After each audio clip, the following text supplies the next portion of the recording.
Assalamualaikum warahmatullahi wabarakatuh. Selamat sore. Salam warahmatullahi wabarakatuh. Ya, oke. Baru kali ini saya berhadapan dengan bule. Biasanya sama buleng.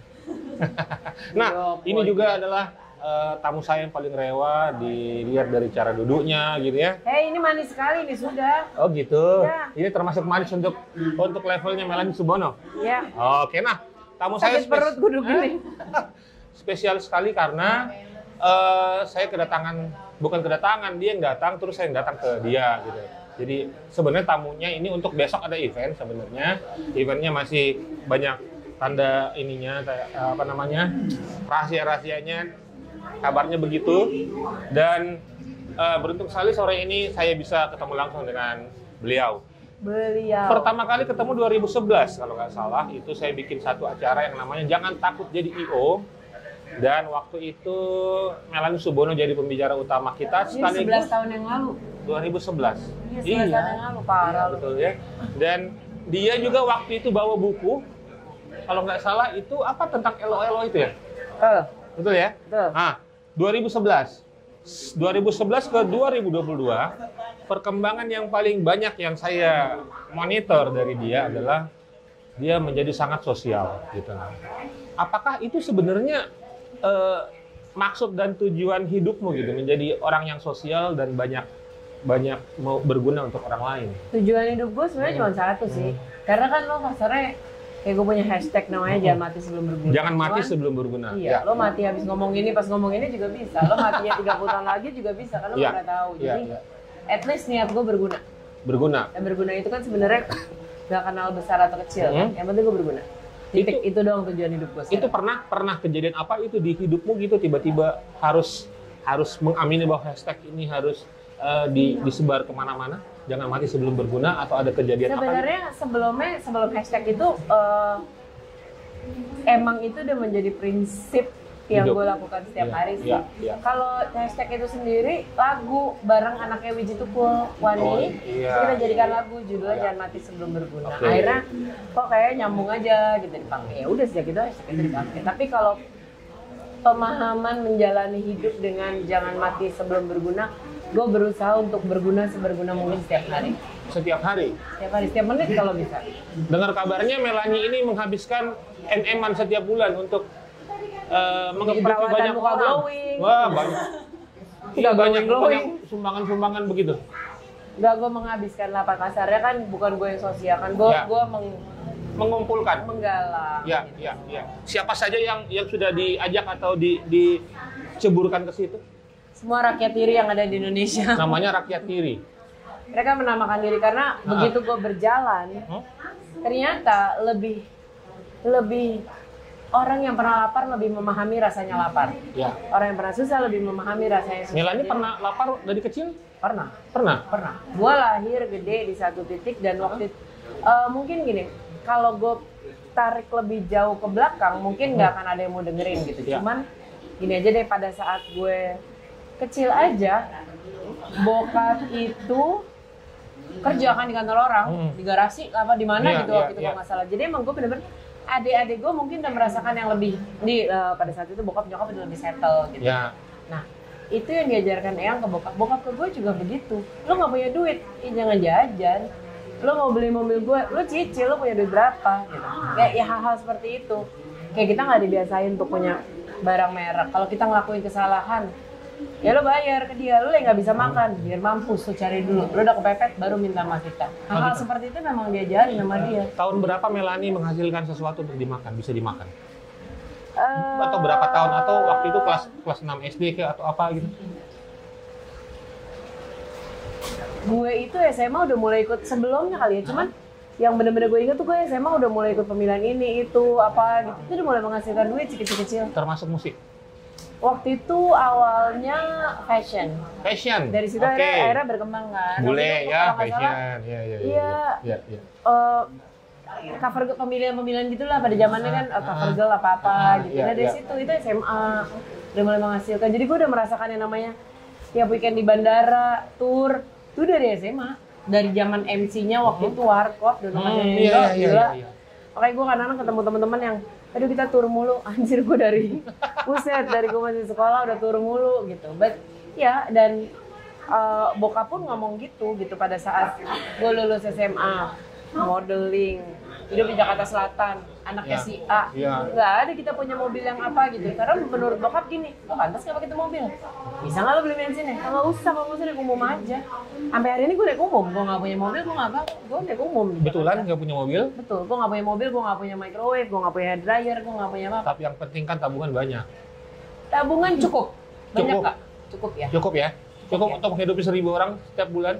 Cukup tidak ngutang gue membayar listrik di rumah, Oke. cukup gue untuk apapun. Kalau untuk ya orang kebanyakan kalau donasi lagi tidak cukup tapi memang ada urgensi ya gue tambahkan dengan uang gue. Karena gue sendiri I don't know 8 tahunan belakangan ini deh hampir semua honor gue memang gue ambil partnya cuma buat yang cukup sehingga gue masukin harapan.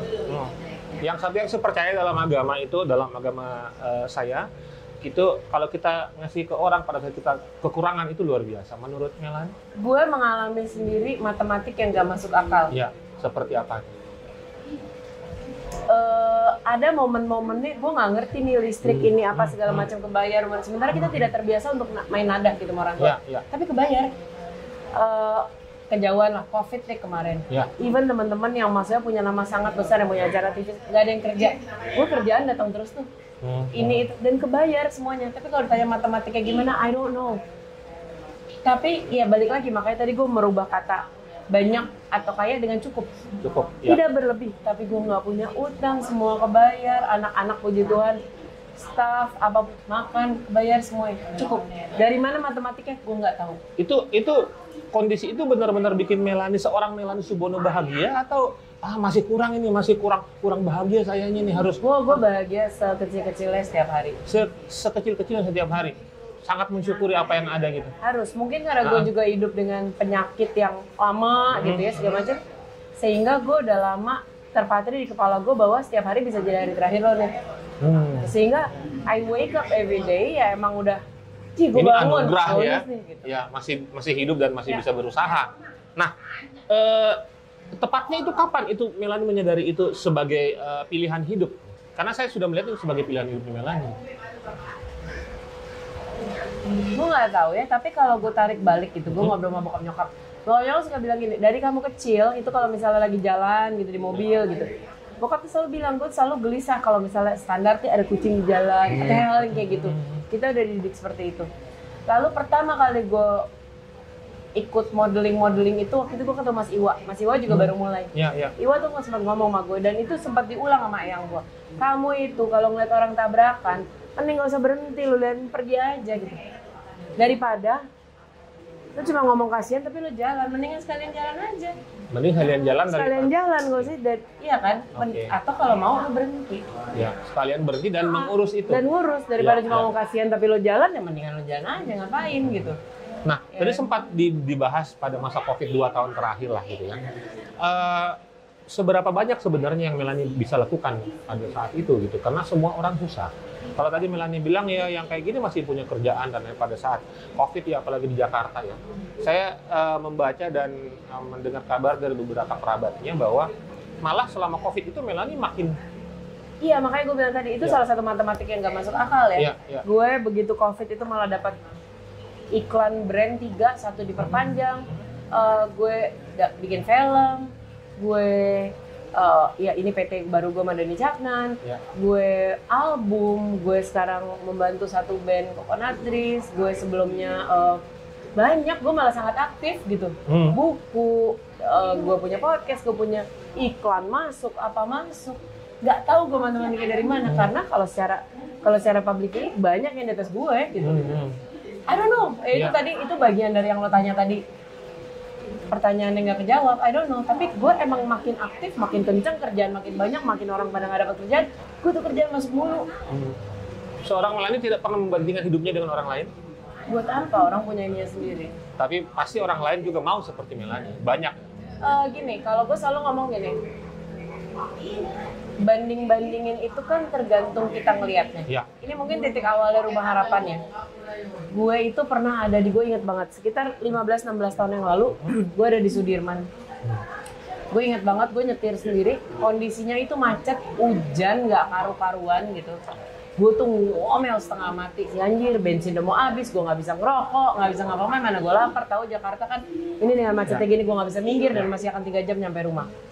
Gue nengok ke kiri, itu asli ada mobil kayak, gue nggak tahu ya mobil gede kayak Alphard-Alphardan gitu. Kan yang pintunya ada setannya tuh bisa buka sendiri, ada kulkas, yang mahnya tinggal ada sopirnya, AC gitu kan. Gue udah mesti ngirit AC karena bensin habis, nggak bisa buka kaca.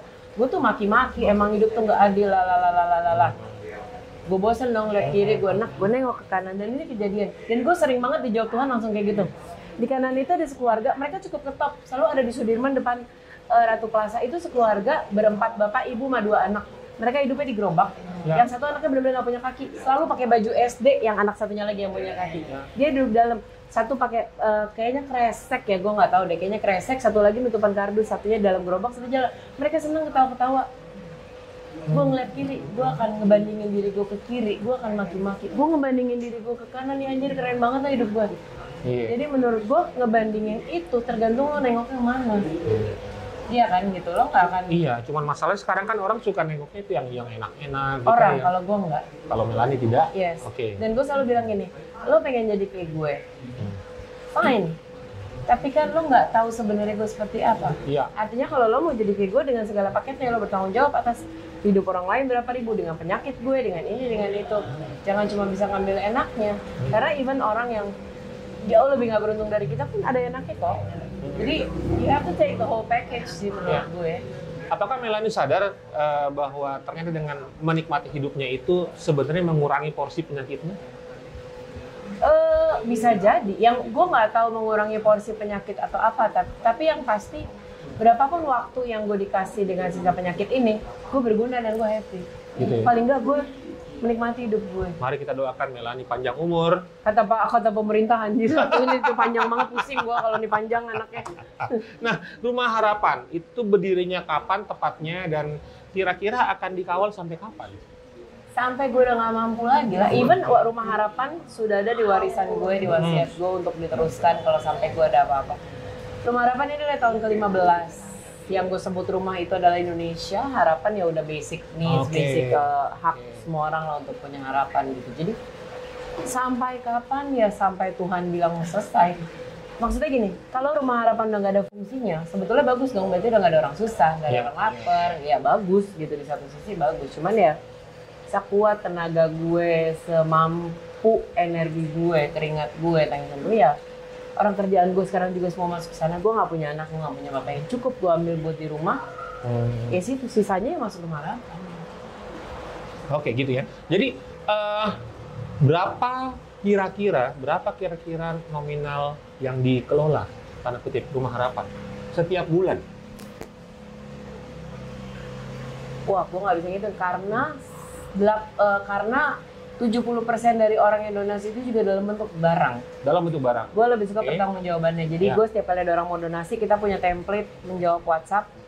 Yang isinya adalah kalau lo mau donasi, ini donasi kita di Kita Bisa, ini di yayasan. Tapi kalau lo mau, which is dalam bentuk barang, kita akan lebih senang tanggung jawabnya. Yang kita lagi butuhkan bulan ini adalah gini. Jadi rumah gue bisa ting tong paket, ngasih mie instan 1, ting tong paket, ngasih beras setruk, itu harian. Jadi gue udah susah ngitung. Itu masih dikerjakan oleh Melanie sendiri atau? Begitu ada, ya gue pasti punya tim, gue punya staff, karena kan gue juga nyanyi, gue MC, gue apa segala macam. Tapi basically sejak COVID, ya itu letaknya di rumah gue. Gue korbankan kamar-kamar di sini, kamar tidur. Gue tidur di sofa, anjir, depan TV, ruang TV. Sini buat kamar sembako, sini kamar susu, sini obat. Terus gue pinjam beberapa tempat kayak Raffi, segala macam. Ini tempatnya buat yang barang-barang gede kayak tenda, kalau buat banjir. Tapi ya ada sini buat hewan, nih buat apa. Jadi gue merelakan rumah gue, ya mau nggak mau akhirnya gue info. Oh gitu. Brand apa yang paling berjasa? Boleh disebut nggak apa-apa? Yang selama ini membantu Rumah Harapan dan mewujudkan gue punya banyak kontrak mimpi. sama Sriwijaya, Garuda, dan Sriwijaya, JNE. JNE. Jadi kita tuh ngirim sebulan itu ke bencana. Misalnya hari ini ada bencana di sini, lo butuh ngirim 2 ton gratis. Menit itu juga JNE akan jemput. Yang penting kita bikin itu JNE. Gue banyak terbantu tuh barang-barang bayi itu, kita kontraknya sama Baby Happy itu grupnya Wings. Sido muncul kapanpun gue minta ngasih.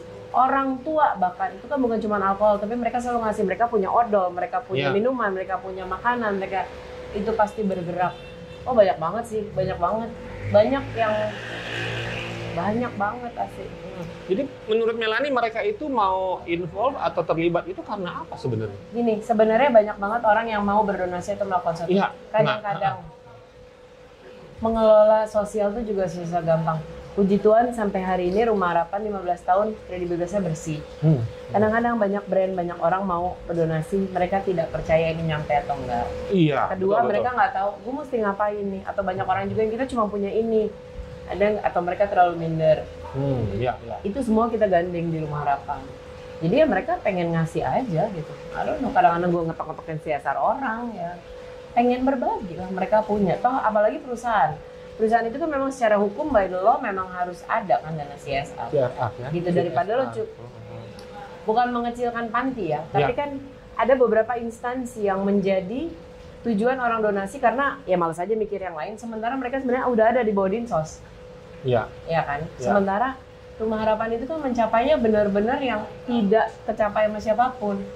Ya. Dan mereka senang lihat laporan-laporan yang kita kasih. Ada donasi. Ya. Which is buat gue pertanggungjawabannya juga lebih enteng kalau lo ngasih dalam bentuk barang.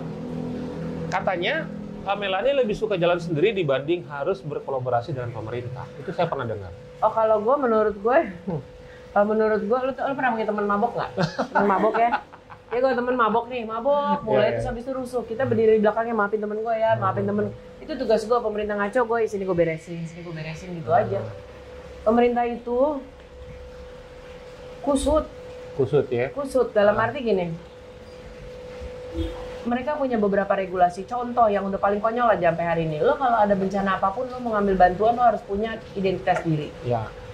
KK, KTP, segala macam. Lah gimana ceritanya? Rumahnya aja udah nggak kelihatan, ATP hancur, gimana mau minta donasi pakai KTP atau KK gitu.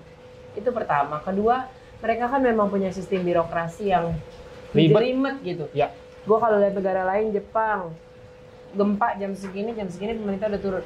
Pemerintah kita 2 hari kemudian baru menetapkan dana dan rapat umum dan nganu. Dan rapatnya pakai duit. Orang itu dah keburu mati orang. Pernah satu meja atau pernah dengan pemerintah? Sering.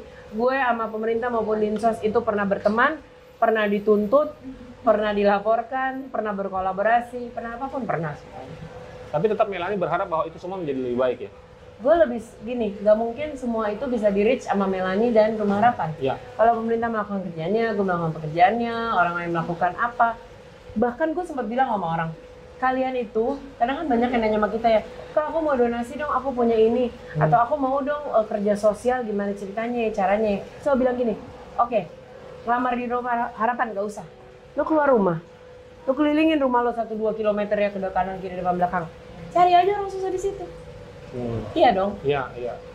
Betul. Lakukanlah tugas lo sendiri ke lingkungan lo. Pemerintah juga melakukan, gue juga melakukan. Kalau semua ngelakuin sama-sama dan serentak, pasti hasilnya lebih cepat dan lebih baik dan lebih masif jatuhnya. Oke. Nah, itu dia yang banyak hal yang terungkap ini ya, karena memang banyak sekali berita-berita seputar Melanie Subono. Nah, sekarang yang saya mau tanyakan adalah karir musiknya. Sampai sekarang setelah merilis 6 album ya, kalau nggak salah ya. Itu bagaimana? Apakah akan dilanjutkan lagi? Atau keterlibatan dengan Coconutris bagaimana? Keterlibatan sementara ini sama Coconutris, kita juga merilis single, merilis program dan segala macam yang cukup panjang. Gue sendiri kan mungkin 4-5 tahun belakangan ini sudah mendedikasikan musik gue memang untuk gerakan kan. Makanya musik gue bisa terdengar di LBH, di saat demo, di saat ini, itu yang kayak begitu-begitu. Itu jalan. Gue pun menjalankan beberapa program kolaborasi musik, ya kayak ini yang baru, dangdut sama ini Caknan, apa segala macam, berjalan lah, sangat jalan. Karena menurut gue berkarya itu bagian dari gue ngebalance kewarasan gue loh. Buku juga akan keluar lagi, gue bikin buku semi foto, itu masak-masak manak jadi perempuan dan ceritanya. Gue berkarya banget. Pusing gue kalau enggak cuma ngurusin termasuk kemarin jalan-jalan ke timur bareng Coconutris? Itu dia program yang akan kita keluarkan. Jadi kita ada konsernya, ada lagunya, kita akan rilis gerakannya, kita akan rilis tayangannya. Itu namanya Menuju Timur, singlenya juga udah kita keluarin. Menuju Timur? Ya, Menuju Timur, which singlenya juga judulnya sama, Menuju Timur. Kita jalan ke 8 daerah mulai dari barat sampai paling timur Indonesia, waktu itu di Merauke. Ya. Kita di setiap daerah itu kita nge-vlog yang sederhana, kita ngobrol, kita ke cagar budaya, kita recycle satu lagu asli daerah sana. Asli daerah itu Kita akan bikin dirilis klipnya. semua? Akan dirilis semua. Kita akan ada konsernya dulu tanggal 23 Desember ini di Bandung. Ya. Lalu kita akan mulai 1 Januari kita akan mengeluarkan daerah per daerah dari barat sampai timurnya lah pokoknya. Kenapa memilih Coconut Trees? Semesta yang memilih menyatukan kita. Dipertemukan gitu. Dipertemukan bagaimanapun, dulu almarhum juga banyak membantu gue. Terus kita saling ide, mereka juga ya mungkin awalnya kaku tapi sejak sering masuk studio kita udah mulai sering manggung bareng ya mungkin akhirnya chemistry-nya juga dapet. Seasik apa mereka anak-anak Coconut Trees? Jujur apa kagak? Jujur lah. Jujur. No, they're fun. Gini, Ya, ya. buat gue mendapat kehormatan dengan inisiatif gue waktu itu. Gue sempat merasa hancur karena mereka tuh kehilangan arah. Ya, betul. Mereka kehilangan banyak loh dari Arai, Opa Teddy, ya. kehilangan lagi Tepeng. Kayak lo ngajak orang dari awal lagi, pasti mereka hilang banyak trust. Mereka hilang banyak arah mungkin ya nyebutnya ya. Sekarang kita tarik, ayo lagu ini, ayo welcome bikin versi lain lah. Ayolah bebas merdeka, ayo bikin versinya Melanie lah, ayo ini. Seringnya kita bersama itu akhirnya dapat serunya. Awalnya ya mungkin itu ya, lu sering kehilangan gimana sih gitu. Mungkin itu ya jadinya. But now they're starting to have fun kok akhirnya fun. Walaupun kadang-kadang masih ada kita dunia yang beda lah, secara genre kita beda, jenis kelamin beda. Gue aja sekarang sama rider, ingat ya di rider kalian sekarang ada 1 vegan dan 1 perempuan. Tolong dong kalau gue mau ganti baju, tolong dong kalau gue mau ini itu gitu. It's fun. Ya itu kan juga harus dikolaborasi, bukan cuma musik ya. Gitu. So we're starting to have fun sih. Oke. Sampai kapan akan kolaborasi dengan mereka kira-kira? Sampai atau kita sudah ada sampai kita planningnya? bosan sampai satu sama lain. Bukan karena genrenya atau Kita ngeliat aja ke depannya gimana. gitu. Sehari, setahun, sebulan. Ke depan apa yang akan 3 dilakukan hari Melanie kayaknya. Subun ini ke depan? Selain Rumah Harapan, selain proyekan dengan Gue ada Coconut, buku, gue juga akan buku. mengeluarkan single. Ya. Gue masih jalan dalam tampungan yang jauh lebih gede, kolaborasi gue dengan UUD itu, Denny Caknan dan segala macam Ya. akan meluas. Kita jalan 6 kota. dangdutan ya jadinya. Dangdutan, ujung-ujungnya dangdut. Sebenarnya itu juga bukan dangdut aja ya, kayak Coconut Trees pun gue masukin ke situ kemarin. Pinkan, Candil, Govinda, DJ. Karena kan kita ngeliat selama ini lo mau di klub, mau dimanapun tempat paling mahal, lo mau apa ya, mau festival-festival gede kayak sinkron, ujungnya dangdut kok. Ya. Tapi kenapa dangdut nggak pernah punya festival sendiri? Betul. Iya kan? Betul. Sehingga kita mengkolaborasikan multi genre, bawain lagu lo sendiri. Lagu dangdut lo jadi, kemarin kita gue sama Coconut tuh lagu Terajana gue jadiin reggae. Oke. Tapi kan aslinya lagu dangdut. Lalu ada lagu santai, Ya. kita jadikan dangdut. Dangdut. Oke. Lagu santai kita jadikan dangdut. Terus sisanya kita bawain lagu, begitu juga dengan Candil, Rocker Juga Manusia. Rocker Juga Manusia, tengahnya dijadiin koplo. Tapi everything is fun gitu, dan kita akan lebih besar. Ini akan menjadi platform, akan menjadi IP, kita akan punya manajemen, kita akan mencari talent-talent baru, kita akan dangdut ini akan lebih besar sih jatuhnya, jauh lebih besar. Terus banyak kegiatan, masih banyak banget gue. Java Musik Indo gimana kabar? Oh, itu bokap lah, nggak paham gue. Oh nggak di ini. Nggak paham gue. Siapa tahu mau bikin dangdut fest gitu? Kan kita promoter bukan IO. Oh gitu. Oke. Kalau Melanie ada kemungkinan bikin dangdut fest? Nah ini dangdut fest UUD. Udah kemarin di Banyuwangi. Oh udah kemarin di Banyuwangi. Pertama di Banyuwangi 19 November, kita akan jalan 5 kota lagi dengan puncaknya itu ada 2 hari di Jakarta dan di Eropa 17 Agustus. Berapa banyak musisi dangdut terlibat waktu itu? Kalau yang Banyuwangi kemarin itu ada pastinya Denny, ada Danang, Ya. ada Syaiba Saufa, ada siapa lagi ya kemarin? As a DJ Mekar Disco, Wandra, ya ada gitu. Tapi yang lainnya musisi yang non dangdut justru. Oke. Dan kita juga mewadahi dan artinya seniman lokal setiap daerahnya nanti. Yang Jogja nanti malah udah ada gue sama Denny udah ngeker satu band punk. Punk asli sana. Gitu. Jadi udah ini nih gitu. Terus kemarin ada satu lagi kota Mandalika juga Jadi kita udah ada beberapa sampai, itu kalau nggak salah sampai September tahun depan. Oke, talent di Makassar yang di keker-keker siapa? Bikin dulu udahnya di Oh Makassar. gitu, boleh itu ya? Di situ bikin dong. Boleh. Ya, boleh kita Masa bicarakan. Jawa terus kita Iya. dangdutannya. Ayo kita bicarakan nanti ya.